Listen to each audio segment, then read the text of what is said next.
بسم اللہ الرحمن الرحیم۔ السلام علیکم ورحمۃ اللہ وبرکاتہ۔ الحمدللہ ہمارا نماز کا جو لیکچر تھے وہ کمپلیٹ ہو چکے ہیں، اور ہم نے آپ کو سٹیپ بائی سٹیپ تھوڑا تھوڑا کر کے سمجھایا ہے تاکہ نماز کے اندر کسی قسم کی کوئی غلطی نہ رہ جائے۔ اور آج ہم سیکھیں گے نماز کے رکعات۔ ہم نے سوچا کہ اب آپ کو نماز کی جو رکعات ہیں وہ بھی سکھائی جائیں تاکہ آپ کو اس میں بھی کسی قسم کی مشکل پیش نہ آئے۔ تو ہم سیکھیں گے 5 نمازوں کے نام اور رکعات، اور اس کے علاوہ جمعے کی بھی رکعات سیکھیں گے۔ تو نمبر 1 پہ نماز فجر ہے، تو اس کی ٹوٹل 4 رکعات ہوتی ہیں، ٹھیک ہے۔ اس میں سے فرسٹ والی جو 2 ہیں وہ سنت ہیں، اور اس کے بعد 2 فرض ہیں۔ 2 سنت اور 2 فرض، ٹوٹل کتنی ہو گئی؟ 4 رکعت ہو گئی۔ تو یہاں پر ہم سمجھ لیں جو پہلی 2 رکعت سنت ہیں اس کو سنت مؤکدہ کہا جاتا ہے، ٹھیک ہے۔ آگے نمبر 2، دوسری نماز ظہر۔ ظہر کی ٹوٹل 12 رکعات ہوتی ہیں، 12 رکعات۔ اس میں سے فرسٹ جو 4 ہیں سنت ہیں، اور یہ سنت مؤکدہ ہوتی ہیں۔ اور یہاں پر ہم یہ بھی سمجھ لیں کہ جو سنت مؤکدہ ہیں وہ پڑھنا لازمی ہے، اس کو ہم بغیر کسی مجبوری کے نہیں چھوڑ سکتے، ٹھیک ہے۔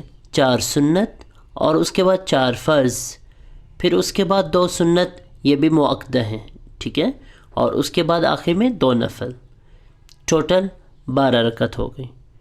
نمبر 3 عصر۔ عصر کی ٹوٹل 8 رکعات ہوتی ہیں، 4 سنت اور 4 فرض۔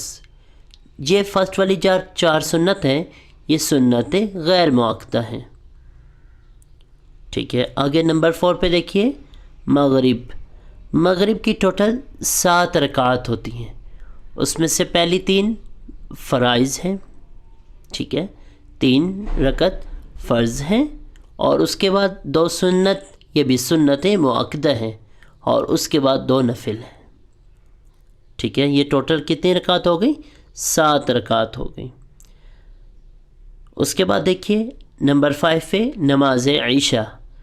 عشاء کی ٹوٹل 17 رکعات ہوتی ہیں، اس میں سے فرسٹ والی جو 4 ہیں وہ 4 سنت ہیں، اور یہ بھی سنت غیر مؤکدہ ہیں، ٹھیک ہے۔ غیر مؤکدہ کا مطلب کہ ہم کوشش کریں اگر پڑھ لیں تو بہت اجر ہے، اور اگر چھوڑ دیں تو اس پہ گناہ نہیں ہے۔ اور اس کے بعد 4 سنت کے بعد 4 فرض ہیں جو کہ ہم کسی بھی حالت میں نہیں چھوڑ سکتے، وہ کمپلسری ہیں۔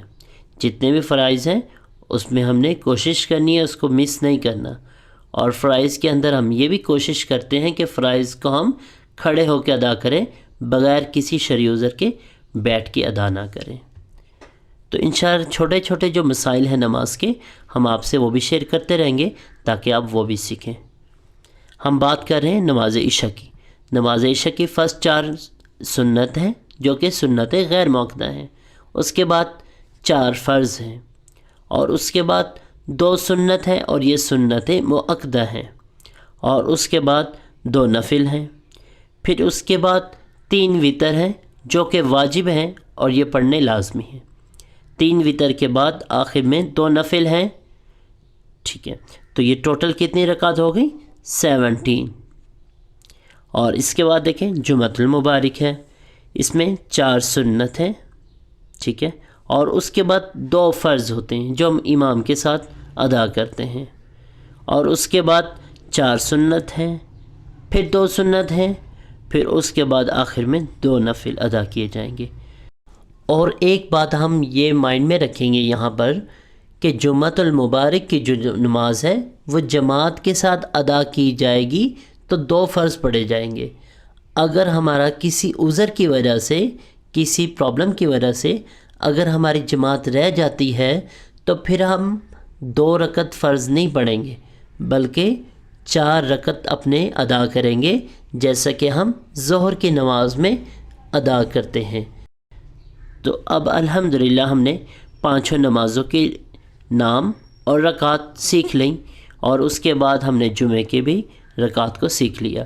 تو اب ہم کوشش کریں ہر چیز کو ہم سیکھ کر صحیح طریقے سے ادا کریں گے، اور جیسا کہ ہم نے آپ کو نماز بھی سٹیپ بائی سٹیپ تھوڑی تھوڑی کر کے سکھائی، اور اس میں ہم نے جو غلطیاں ہونے والی تھیں اس سے بھی بچنے پہ آپ کو آگاہ کیا. تو اب ہم کوشش کریں گے کہ ایک پورا لیکچر پوری نماز کا ایک تیار کر کے وہ بھی آپ کے سامنے پیش کیا جائے تاکہ آپ اس کو مزید اچھے طریقے سے سمجھ سکیں. دعاؤں میں یاد رکھیے گا، نماز یہ خود بھی سیکھیں، اپنے بچوں کو بھی سکھائیں اور اپنے دوستوں کے ساتھ بھی اس کو شیئر کریں. دعاؤں میں یاد رکھیے گا. السلام علیکم ورحمۃ اللہ وبرکاتہ.